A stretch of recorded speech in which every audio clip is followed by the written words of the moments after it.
E agora no ar, Podcast Resistência e as notícias da semana.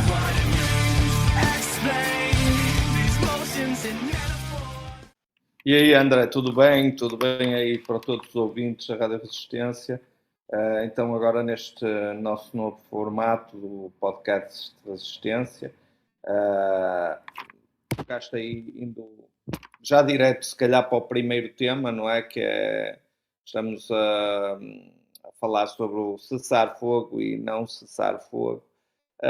E aproveitando o que já tinha falado no último podcast, ainda com o Miguel, o que é que, no fundo, eu disse na altura? Disse que naquela altura que tínhamos o podcast, estávamos a gravar, estava o cessar-fogo em ativo e nós comentámos que se realmente este conflito é o conflito que trará a nova ordem mundial, como nós queremos que é, não nos acreditamos que este conflito ou que o conflito da Ucrânia com a Rússia, ou melhor, da NATO com a Rússia, seja um conflito para resolver. E o que é que na verdade aconteceu neste interregno foi que realmente o cessar-fogo já acabou e o Estreito de Hormuz já está em ebulição, se está bloqueado, se não está, uns dizem que sim, outros dizem que não. Entretanto, os Estados Unidos já bombardeou o Irão já bombardeou aliados dos Estados Unidos e voltamos, eu não digo a estaca zero, porque isto não é uma estaca zero, é um conflito em andamento que tem um propósito. Mas o que é importante referir e mostrar é que realmente tínhamos razão, que o cessar-fogo provavelmente seria sol de pouca dura, seria mais palha assim para as pessoas e que realmente já foi tudo ao ar e temos sim agora novamente guerra efetiva e as partes em conflito. E isto acrescido também ao facto de que, por exemplo, na Rússia, não é? Ucrânia, no conflito na Ucrânia, as coisas aqueceram. Temos visto bombardeamentos que nunca tinham existido e que estão cada vez maiores e temos o mesmo tipo de política da Europa, não há qualquer tipo de vontade de resolver, existe mais sanções à Rússia, mais investimento na guerra. Temos que ver a quantidade dos milhões e milhões e milhões de euros que estão a ser investidos nesta máquina de guerra não nos parece que tenho que voltar a dizê-lo, que isto seja para resolver. Se não é para resolver, tanto um conflito como o outro serão os conflitos que trarão realmente o palco para que surja depois o solucionador, o anticristo. Sim, eles primeiro precisam gerar esse caos, porque o que a gente vê, José, realmente isso é uma coisa que não tem solução, é como você falou, as notícias, a cada nova notícia é um novo maior ataque por parte da Rússia ou da Ucrânia. Então, quando a gente acha que vai vir uma solução, eles fazem o maior ataque de sempre até então, né? É o que tem acontecido, às vezes param um bocadinho para negociações, para isto, no fundo são eles a ganhar. Eles têm os timings todos definidos, e eles sabem, nós não. Mas quem está por trás das cortinas, não é? Vaticano, que articula isto tudo, pela ordem dos jesuítas, sociedades secretas que estão por trás destes líderes mundiais, têm perfeitamente os timings definidos. Agora, nós não sabemos as datas, mas o que realmente cada vez parece mais claro é que estas guerras não são guerras comuns ou normais, são guerras que têm um propósito maior e a resolução não está em cima da mesa. Existem pseudo-soluções, pseudo-resoluções, pseudo-tratados de paz, pseudo-cessar-fogo, mas é tudo muito É show para superficial. inglês ver, como se diz aqui em Portugal. É demasiado superficial. Aliás, os líderes que são as peças do tabuleiro são as certas, não é? Donald Trump, alguém que o mundo está à espera de tudo e mais alguma coisa, ou seja, a peça certa para a guerra ali no Oriente Médio. Por outro lado, temos um regime dos ayatollahs que fanático, islâmico, não é? Que é capaz de destruir tudo e todos só para manter o seu regime. O Putin, um ditador que, no fundo, também não tem nada a perder, para ele, Sim. enfim. E o Zelensky, que é um autêntico fantoche da União Europeia e da NATO, que está ali, no fundo, ele e o seu aparelho cada vez mais envolvidos em processos de corrupção, de missões. O povo está farto da guerra, o povo está cheio da guerra, mas ele está-se a encher os seus bolsos, ele e os seus parceiros estão ali a encher os bolsos de milhões e milhões e milhões que são canalizados para lá, e é o fantoche perfeito também para estas guerras. Todos estes, fora os ayatollahs, mas é outro tipo de controle, mas que no fundo também está controlado por cima pelos mesmos, mas estes três que referi são três produtos do Fórum Económico Mundial, andaram lá durante anos e que articula este tipo de conflito. Zé, já que você falou aí que existe toda aí por trás dessa cortina, né? Existe aí toda uma manipulação aí que a população não vê, ou parece que finge que não vê muitas vezes, né? Então a verdade é que a comunidade então internacional, Zé, não tem a mínima capacidade de pressionar ambas as partes para que isso chegue a um final, né? Para que se chegue a um cessar-fogo de fato, né? Não tem, porque realmente nas cúpulas do poder não existe vontade política para isso. Vamos já tocar nesse assunto na questão portuguesa, mas a nível mundial, quando tu tens os fantoches certos das sociedades secretas no poder, ainda por cima controlas a mídia, a coisa é montada de uma forma que o povo comum, que infelizmente também não quer acordar para a verdade e acordar, digamos, da Matrix, não é? Se vamos buscar o filme Sim, Matrix, sim. não quer acordar, quer se manter a dormir, então os controladores da Matrix levam o plano para onde querem, e é isso que está a acontecer. Controlas a mídia, controlas a mente das pessoas. E pronto, neste momento as pessoas são adormecidas, seguindo o rumo dos acontecimentos como autênticos zumbis. E claro, quando assim as coisas. Eu dou-te um exemplo. Tivemos o caso do Jeffrey Epstein, com uma quantidade absurda de provas que saíram. Sim. E o que aconteceu relativamente a essas pessoas todas que foram apanhadas nos e-mails e por aí fora? O que é que aconteceu? Nada. Estamos a falar de pedofilia, estamos a falar de tráfico humano, estamos a falar de ritualística satânica, estamos a falar de homicídio infantil, estamos a falar de ritualística tenebrosa. Enfim, o que é que aconteceu? Nada. Parece que a mídia esqueceu esse assunto, né? Já mal se fala nesse assunto, né? Aquele astro lá americano que foi preso. A mídia não fala, André. Se a mídia não fala, não aconteceu. E as pessoas viram isso. Já se esqueceram, né?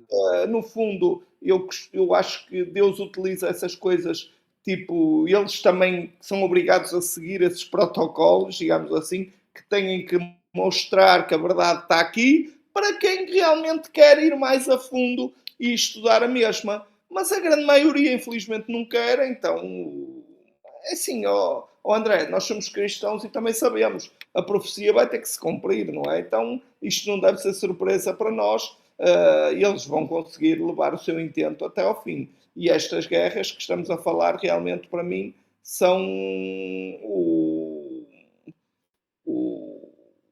como é que é de dizer?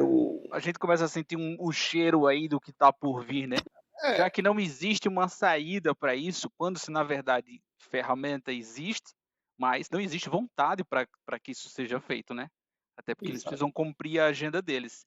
E se você me permite, já inserindo o assunto seguinte do chat control, mais uma, né, que é a prova de que eles tentam gerar essa manipulação em massa, né? É o tema que você colocou hoje para ser conversado do chat control, né? O que é que você acha? Se isso representa realmente mais segurança ou isso abre caminho justamente para uma maior vigilância em massa, né? E vale lembrar que eles ficam utilizando o tema aí do abuso infantil, que eles só põem na mídia, e você acabou de dizer que eles não tratam com seriedade pelo que aconteceu lá no caso Epstein, mas eles usam dessa premissa, dessa narrativa, para inserir aí provavelmente um caminho para uma vigilância em massa, né? Que é o chat control. Ora, sobre o chat control, eu gostava, antes de falar nesses pontos importantes que tocaste, de dizer como foi aprovado o chat control. O chat control já foi chumbado 2 vezes pelos eurodeputados.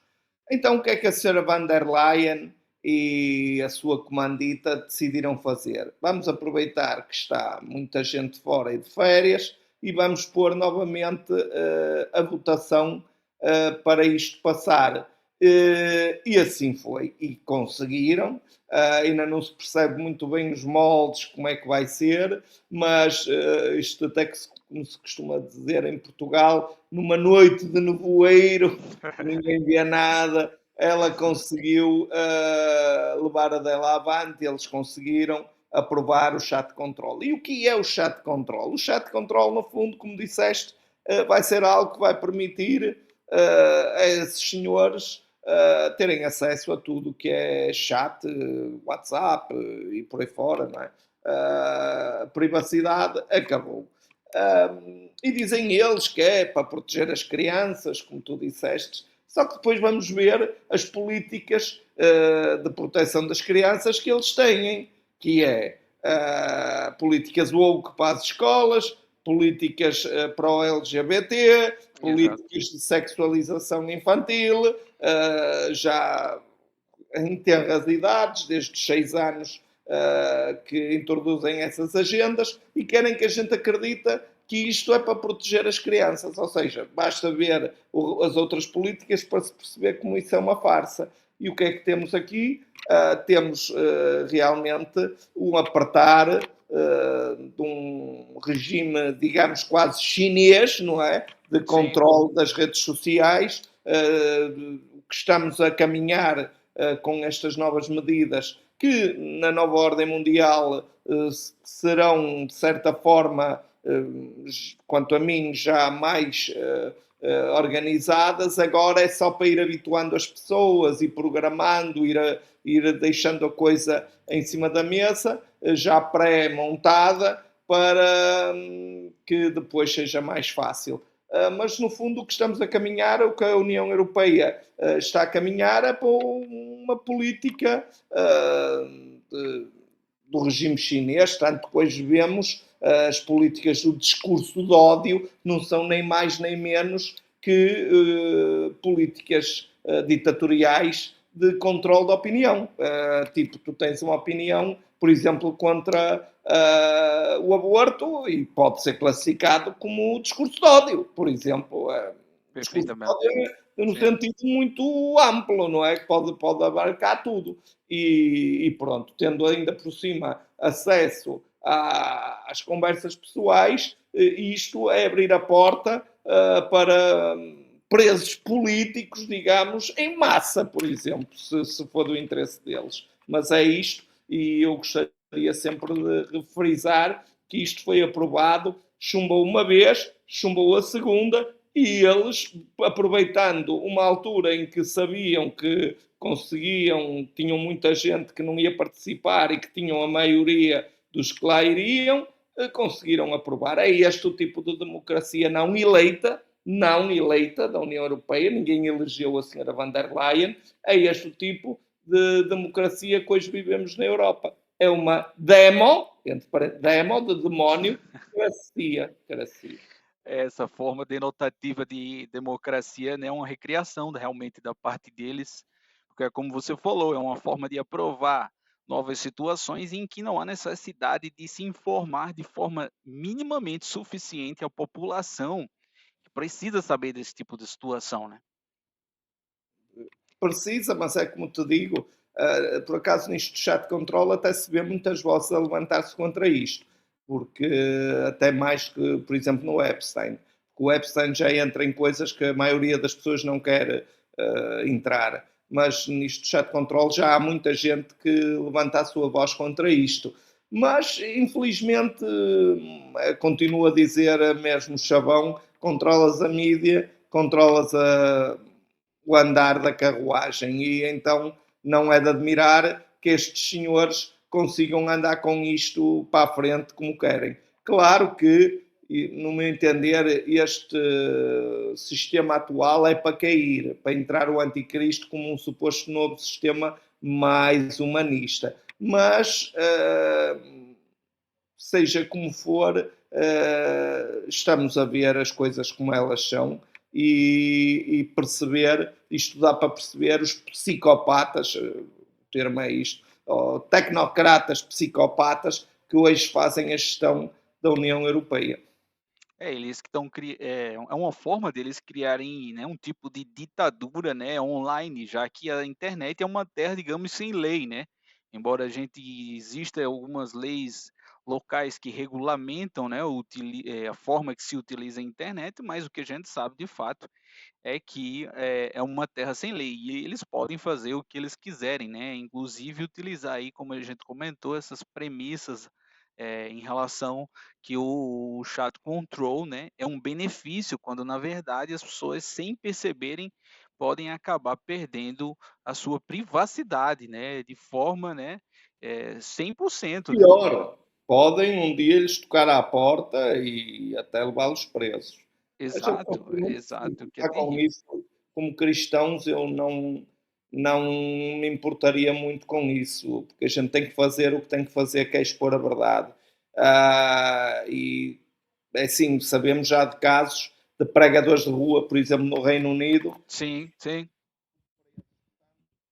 Não é algo que nos deva preocupar muito, mas deve-nos relembrar que Jesus também nos diz para sermos prudentes, não é? Como as serpentes e mansos como as pombas, mas temos também que ser prudentes. Então temos que ter, se quando isto for efetivamente para a frente, até aqui no podcast, temos que ser inteligentes da forma como vamos falar, Sim. dizendo a verdade, mas de uma forma às vezes que tem que ser pensada antes para ultrapassar esses limites ditatoriais. Mas vamos indo, vamos vendo. Mas o que aconteceu era importante referir para os nossos ouvintes. Sim, e é muito importante o que você está a dizer, até pela questão, como por exemplo, a gente viu, né, tem na Bíblia o caso do Pedro, né, que era um apóstolo, mas que com uma espada foi lá e cortou a orelha do soldado romano, e o próprio Jesus ensina, naquele momento restaura, né, biologicamente a orelha ali do soldado, mas relata para o Pedro que muitas vezes o cristão, obviamente, tem que se posicionar, mas muitas vezes tem que se adaptar ao que está acontecendo, né? E eu acho que é esse aqui o nosso papel, de biblicamente, né, que a gente possa expor a verdade para que as pessoas entendam qual é a maneira que Jesus espera que a gente reaja a essas coisas que andam acontecendo. Eu não sei se é tão relevante o que eu vou dizer, mas junto com o pessoal da minha turma de teologia, a gente comentou algo que aqui, pelo menos em Portugal, e uma outra pessoa que está em Vigo tem notado. Pela primeira vez a gente vem observando, Zé, que as igrejas católicas estão começando a colocar a bandeira, né, do Vaticano na frente das igrejas. Isso é uma coisa que eu, sinceramente, não conhecia, mas a gente tem notado, pelo menos aqui no interior de Portugal, a bandeira ali do Vaticano aparecendo bastante agora, né? Parece que demarcando uma área, né? Então, assim, foi uma informação interessante que eu trago aqui agora. Não sei se você pode explanar aí o que é que você de repente acha que esse novo Papa aí está querendo com isso, né? Se é chamar mais atenção, se é marcar território, né? Se é. O que é que você acha disso? É assim, sinceramente não estou por dentro desse assunto. Sei que às vezes isso acontece por alguma ou festa, ou evento, ou qualquer coisa que mais fora do comum que eles fazem, às vezes isso acontece, já havia acontecer. Atualmente, neste momento, sobre o que estás a falar, sinceramente, não, não, não estou por dentro do porquê ou de para que é que isso está a acontecer, não. E o Vaticano, né, a gente acredita que poderia ser inclusive uma instituição, né, já que a igreja ali depois de Constantino vira uma instituição, poderia inclusive se posicionar nessas questões dos atos de guerra que acontecem, né, poderia ser uma bandeira da paz a ser levantada diante do que vem acontecendo e simplesmente eles não fazem, né. Parece que eles ficam ali, põem os assuntos meio em banho-maria, escondem, não quer se posicionar sobre o assunto, né. Aliás, quando se estuda a história, eu até tenho algumas matérias que falam sobre isso, nós vemos que a política do Vaticano nas grandes guerras tem sido sempre a mesma, que é para fora um discurso politicamente correto, muito vazio e vamos fazer a paz, vamos respeitar, mas por trás são sempre eles que estão a financiar e a montar e a mexer os cordelinhos para que elas aconteçam. Portanto, não é de surpreender, aliás, já que tocaste nesse assunto, na última visita do Papa aos países, acho que foi à Síria, acho que até comentei isso, nós vemos o ecumenismo, aquele discurso politicamente correto, a união ao Islão, mas mandaram fechar tudo que era a igreja evangélica ou protestante e perseguem essas igrejas e estamos a ver em África neste momento perseguições absurdas aos cristãos. E o que é que vemos do Vaticano? Nada, a não ser Nada. meia dúzia de palavras completamente vazias. Exato, pois é. Essa aqui é uma grande questão que a gente sempre em rodas de conversas cristãs, a gente coloca que a gente não entende essa falta de postura, né, mais forte, né, que a igreja poderia ter, né, e na verdade não o faz. Não tem porque trabalha para o outro lado. Exatamente. Trabalha para o outro lado. Essa aqui é a grande verdade. Muitas vezes as pessoas não me entendem, mas é para isso que cá estamos, né, José? Para explicar às pessoas que existe todo aí um interesse nessa falta de postura, e inclusive em abraçar coisas graves, como por exemplo que você falou, o comunismo, de achar que é tudo muito bonito, que o Buda também pode ser bonito e que outras religiões podem ser também muito bonitas, quando a gente sabe que a verdade em si ela refuta sempre o oposto, né? Então, sendo Deus a verdade, obviamente tudo que é contrário ao que Aliás, ele diz não. não é preciso muito para desmontar a teologia do Vaticano. O Vaticano diz que aceita a Bíblia como livro sagrado e Jesus Cristo como o Salvador, mas nas suas bases. Mas depois, na realidade, o que é que vemos? Ecumenismo, o que interessa a todas as religiões, o Deus é o mesmo. Quando nós lemos na Bíblia, eu Exato. sou o caminho, a verdade e a vida, e ninguém vem ao Pai senão por mim. No fundo, temos aqui quem pensa ou quer pensar, todo aquele que é da verdade, logo consegue desmontar toda a narrativa e hipocrisia do Vaticano. Basta isto, não é preciso mais. Perfeitamente. E a gente também trouxe aqui, Zé, você trouxe o terceiro tema, né? A questão aqui que envolve politicamente, e todo cristão sempre tem que ponderar o que anda acontecendo na política para entender o cenário e o contexto mundial, né? A política local sempre fala um pouco do que anda a acontecer pelo mundo, e você trouxe aí esse tema do PS e do PSD defenderem um ministro da administração interna. O que é que você, enquanto cristão aí, enquanto líder de uma comunidade de pessoas aqui em Portugal, consegue ver diante dessa situação, hein? Ora bem, eu falo trouxe este assunto porquê? Porque, no fundo, isto só para mostrar uma realidade que também falo há muitos anos e que no meu blog dei imensas provas disso.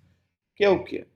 Que estes partidos do Bloco Central, no fundo, respondem e estão unidos, isto já não é segredo para ninguém, num bloco apenas controlado pela maçonaria.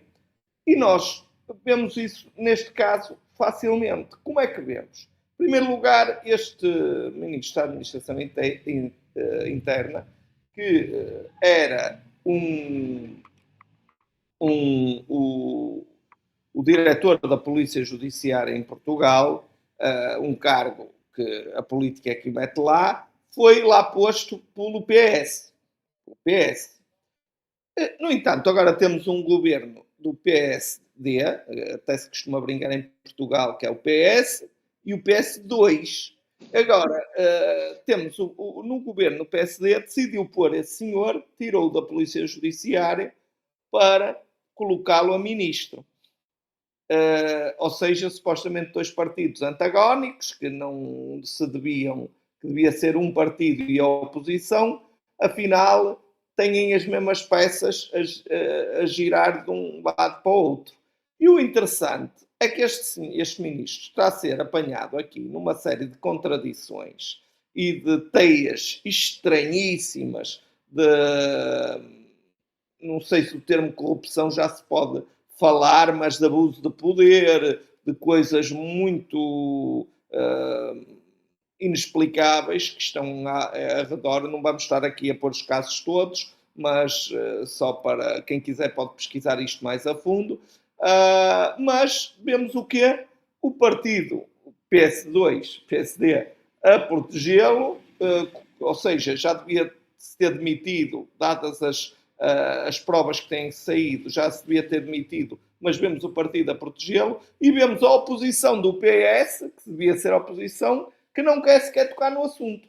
Não, se acontece qualquer coisa que teoricamente podem falar, como oposição, falam. Mas nestas não falam. Porquê?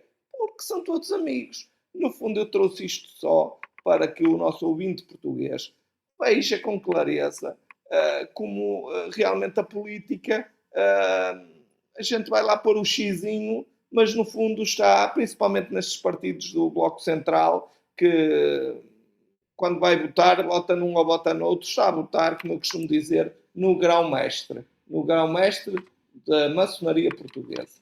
E vale lembrar, né, Zé, que a maçonaria não é só um grupo secreto, né? Existe muito mais. Essa semana eu tive contato com um ex-maçônico, né, que era cristão e entrou para a maçonaria e começou a dar o depoimento lá em sala de aula e assim foi uma coisa assim impressionante, né? As pessoas às vezes não fazem ideia do que é feito internamente pelos maçons, acho que eles só se encontram e falam sobre coisas, questões internas dele, mas ele falou que inclusive subiu de grau algumas vezes e a cada vez que subia era pedido para ele fazer coisas, né, que às vezes a gente até para não ser limitado aqui pela plataforma, eu não vou falar, mas ele disse que chegou a um certo ponto em que ele, né, ele que sempre acreditou realmente, verdadeiramente em Jesus Cristo, pois aprova o que era pedido para ele fazer, para que ele ainda aumentasse ainda mais esse grau dentro da maçonaria, até que ele disse que numa oração, né, aquela oração no quarto ali sozinho, só entre ele e Deus, ele percebeu que ele estava indo para um caminho que era literalmente o inferno e ele percebeu que deveria sair dali a qualquer custo, né, o quanto antes, e assim o fez e hoje voltou a ser cristão, né? Inclusive é um colega que eu tenho lá na faculdade e assim o relato da maçonaria é uma coisa impressionante, é incrível, Zé, como as pessoas ainda não têm a mínima noção do que essas sociedades secretas são capazes e o nível de infiltração que eles têm no poder, não é?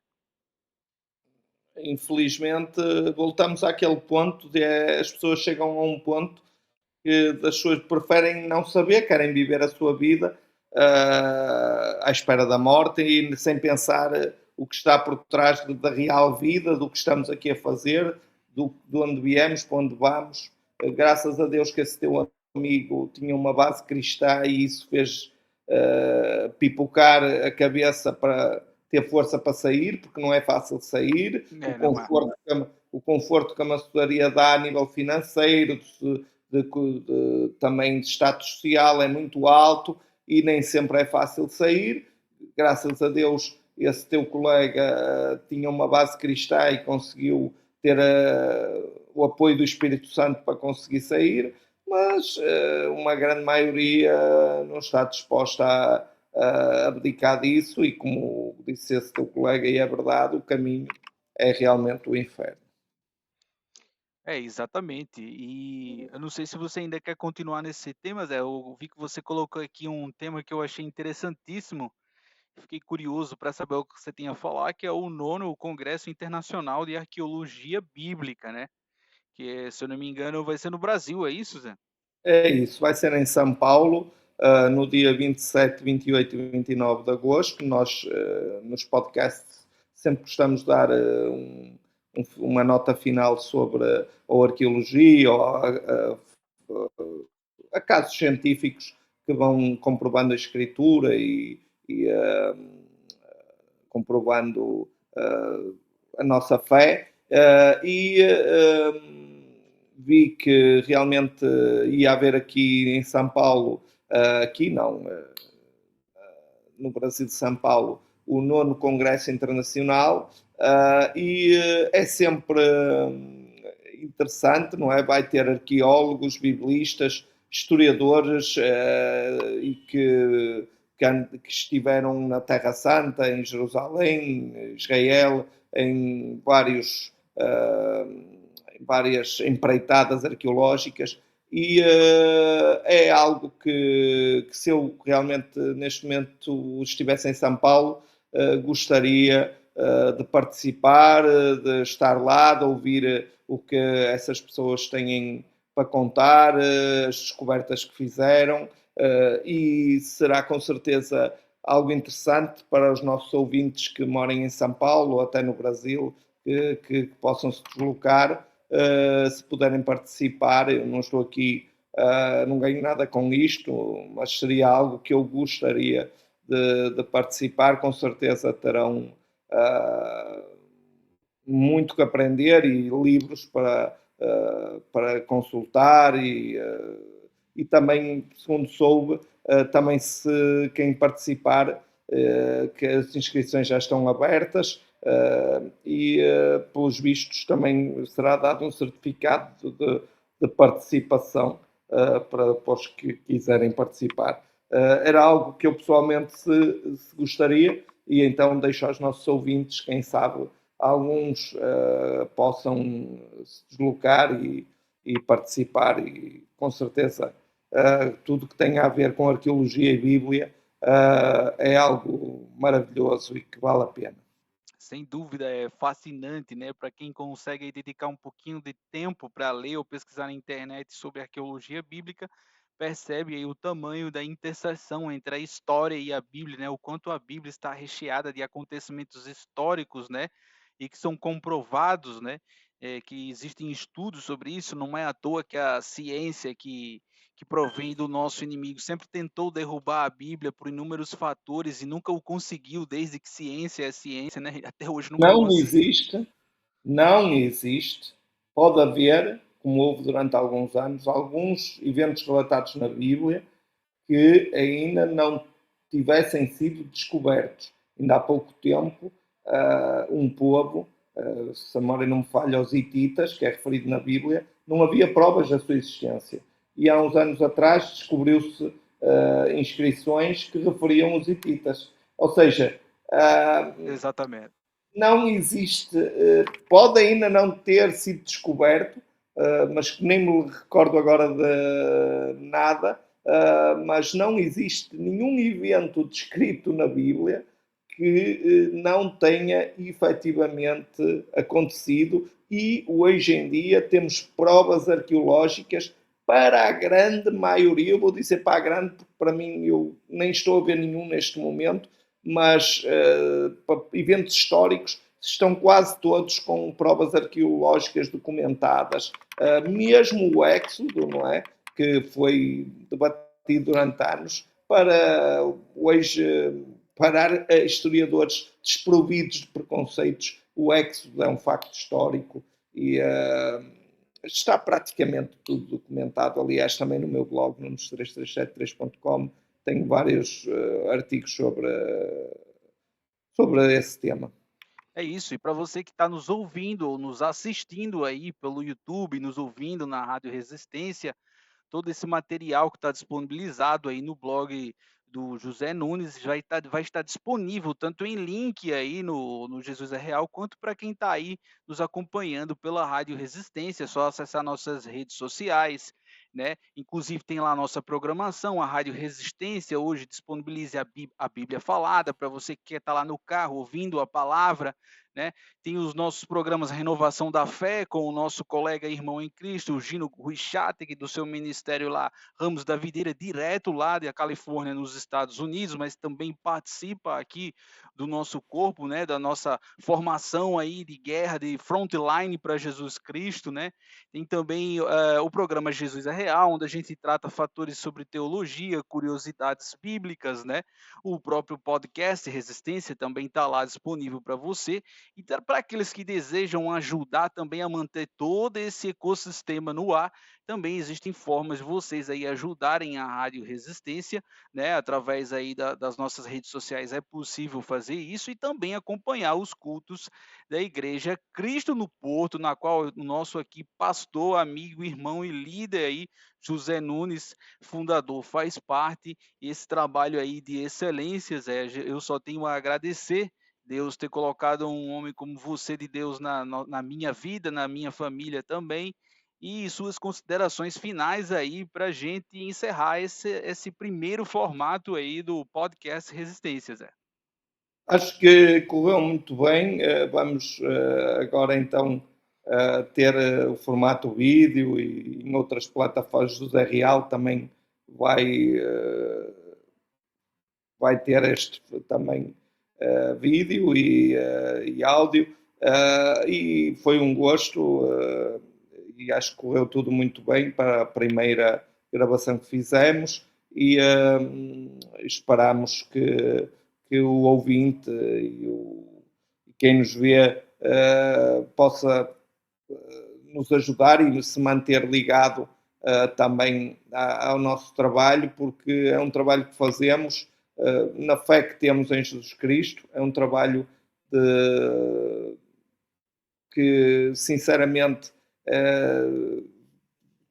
que tu falaste na ajuda que nos podem dar, mas realmente não tem fins lucrativos, nem é esse o objetivo. O objetivo é realmente só manter a máquina em funcionamento. Exatamente. E alertar as pessoas que desejam a verdade para dar-lhes um insight de fora da Matrix, não é? De fora do cubo, para que fora da caixa, um olhar fora da caixa, para que se perceba melhor os eventos que estão a acontecer e como as coisas são montadas e articuladas. E espero que tenham gostado e cá estaremos no próximo podcast, se Deus quiser. Amém. E muito obrigado para você que acompanhou aí o podcast Resistência. Fica agora com a nossa playlist aí cristã de louvores aqui na minha e na nossa Rádio Resistência. Esse foi mais um aí podcast Rádio Resistência. Muito obrigado e segue a nossa programação aí, Zé.